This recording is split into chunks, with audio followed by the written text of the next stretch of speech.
orang yang mencandakan syariat, mencandakan bagian-bagian dari diantaranya sholat, itu dihukumi bisa menjadi keluar dari Islam. Dengan kata lain, dia dihukumi dengan kafir. Karena agama dibangun itu berdasarkan keseriusan, agama didirikan itu berdasarkan keteguhan terhadap keyakinan. Jadi kalau ada orang yang mencanda, mempermainkan apalagi bagian dari rukun Islam, itu bagian rukun Islam yang dicandakan, maka ulama menghukuminya dia bisa dikategorikan kafir, keluar dari Islam. Saya justru tidak berkeyakinan orang ini sebagai public figure. Yang namanya public figure itu yang patut untuk dicontoh. Dia justru adalah pengadu figur, ya, figur kegaduhan. Ya, dia bukan public figure, tapi dia public kegaduhan. Jadi sebaiknya orang seperti ini, kalau kita orang Islam yang peduli terhadap agama, mengangkat marwah agama kita, menjaga wibawa agama kita, kita unfollow orang seperti ini. Kita jangan mengikuti akunnya, kita blok. Supaya apa? Dia tidak memicu kegaduhan. Alhamdulillah kita ini sudah bersyukur, COVID sudah mulai mereda. COVID sudah bisa membuat kita agak tenang. Tiba lagi ada isu, ada konten-konten seperti ini. Saya yakin orang-orang seperti ini bikin konten gila seperti ini anak mencari popularitas. Barangkali dari segi kreativitas positif, aktingnya sudah mulai pudar, kemudian popularitasnya mulai pudar, tidak punya kreativitas yang positif, akhirnya cari yang negatif supaya kembali terangkat popularitasnya. Ada pepatah Arab mengatakan, kalau kau mau terkenal kencingi sumur Samsam. Ya memang kalau pasti kau terkenal satu dunia kalau mengencingi sumur Samsam, tapi terkenalmu adalah terkenal dalam hal negatif.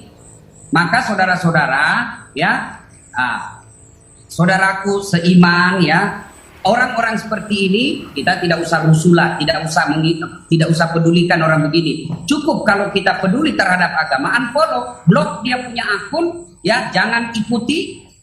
Kita kemudian menghukumnya dengan hukum sosial, hilangkan dia dari media sosial. Kemudian pihak aparat, ya, sebaiknya orang-orang seperti ini perlu mendapat perhatian khusus. Perhatian khusus dalam arti adalah tindakan hukum, ya, mungkin dipanggil untuk ditanya, ya, untuk selebihnya ya orang-orang hukumlah yang tahu. Kemudian bisa juga orang-orang seperti ini diperiksa kesehatan jiwanya. Lupakan semua masa lalu teman-teman sekalian. Tapi kan Ustaz, saya masa lalu saya kelam, saya pernah begini dan begitu, masa lalu. Islam nggak pernah lihat masa lalu. Islam melihat sekarang ke depan.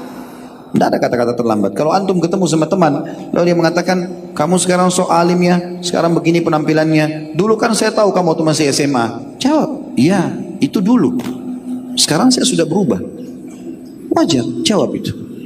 Ada ceramah saya di YouTube, bisa teman-teman ikuti judulnya, iya, koma, inilah aku sekarang. Itu untuk memotivasi teman-teman yang punya masa lalu yang kelam. Jawab, iya, inilah aku sekarang. Lalu yang lalu. Jadi kalau ketemu sama teman di majelis seperti ini, kita tahu dulu waktu SMP, SMA nakalnya luar biasa. Suka ganggu ini, suka buat macam-macam. Tapi sekarang di majelis, jangan diolok-olok. Jangan bilang, tumben kamu ada di sini. Kok ada di sini? Apalah bahasa-bahasa seperti ini? Tidak. Rangkul. Masya Allah. Sudah berapa lama ada di majelis, gitu kan? Atau mungkin kata Masya Allah. Nanti lain kali kita buat lagi hadir lagi di majelis yang lain lah. Langsung motivasi orang lain.